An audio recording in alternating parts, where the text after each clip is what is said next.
Good morning, everyone. Today we shall be starting a new course, which is Education and Information Technology, EDU 742. This is one of the main courses in your PGDE program, and it is very, very important that you don't miss any of these lessons. Today we shall be starting with our first study session, which is Introduction to Information and Communication Technologies. As you know, the world today is gradually becoming a global village due to the advancements in information and communication technologies. ICT has become the most important tool in communication today, despite the recent lockdown we experienced globally due to COVID-19. It is important for us to know that schools must not be closed down because education must continue for our society to develop. As such, in this presentation, you will learn about the basics of information and communication technology. Learning outcomes. At the end of this presentation, you should be able to define ICT, explain the elements of ICT, state some of the benefits of ICT, and state common challenges associated with the use of ICT. Now we delve into the main lesson. What is ICT? Information and Communication Technology, ICT, is defined as various technological tools and resources used to transmit, store, create, share, or exchange information. It is used to transmit, store, create, share, or exchange information. ICT tools are used to communicate, create, store, and manage information, as you can see in the picture on the left-hand side of this particular slide.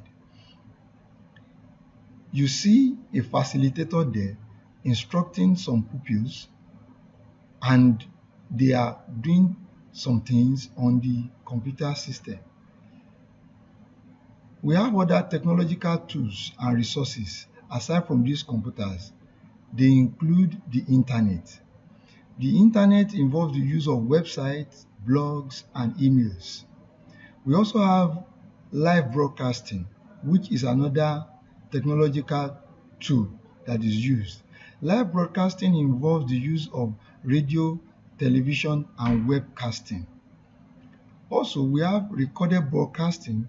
A good example is what I'm doing now, and you will have the video recording later to go through, of which you will learn from. And we have a host of others. We have now elements of ICT in education. We have primarily 6 elements of ICT in education. We have 3 core ones and 3 supporting ones.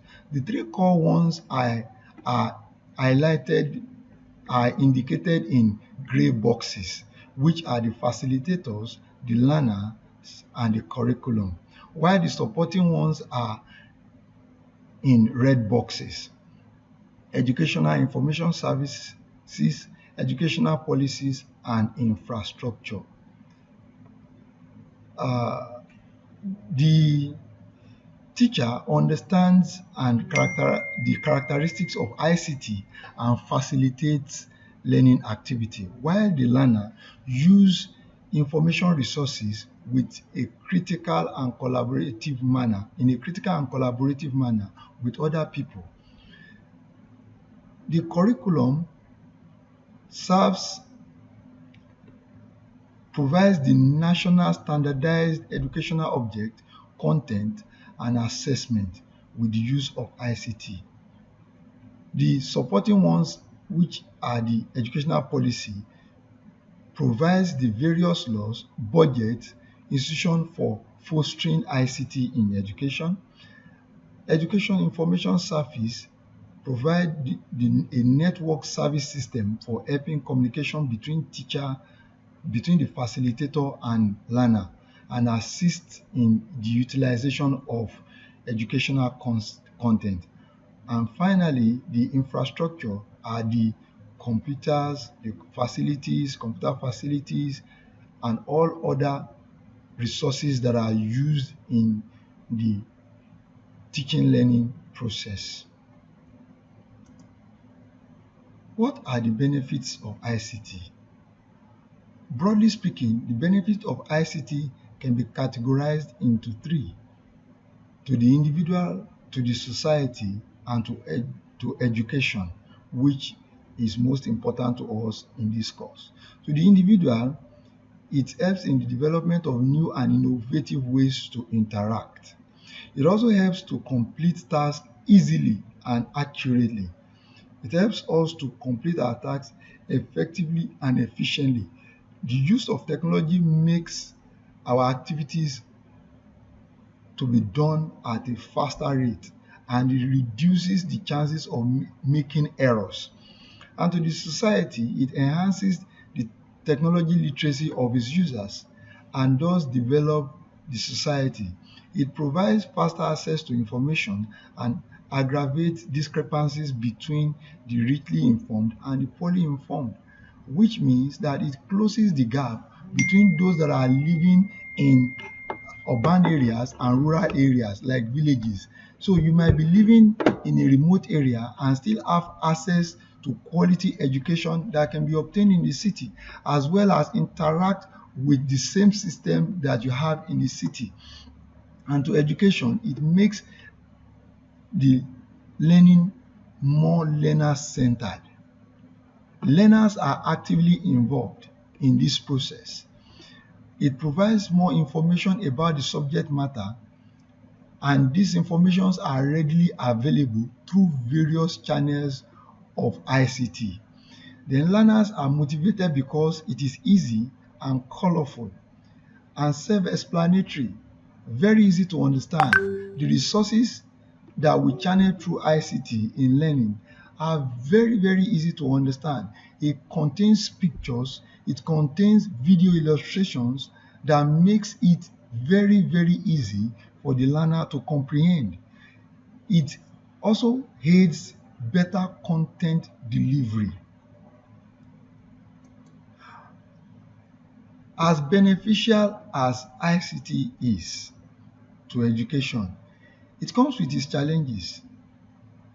One of the major challenges faced in ICT, particularly in developing countries, is the inadequacy of ICT facilities and gadgets.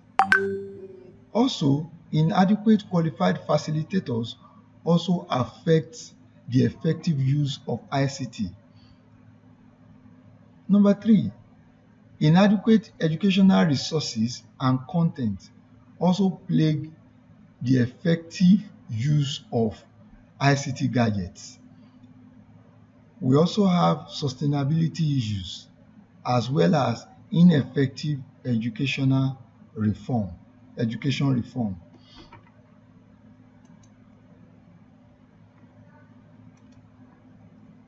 So, in summary, so far you have learned what ICT means.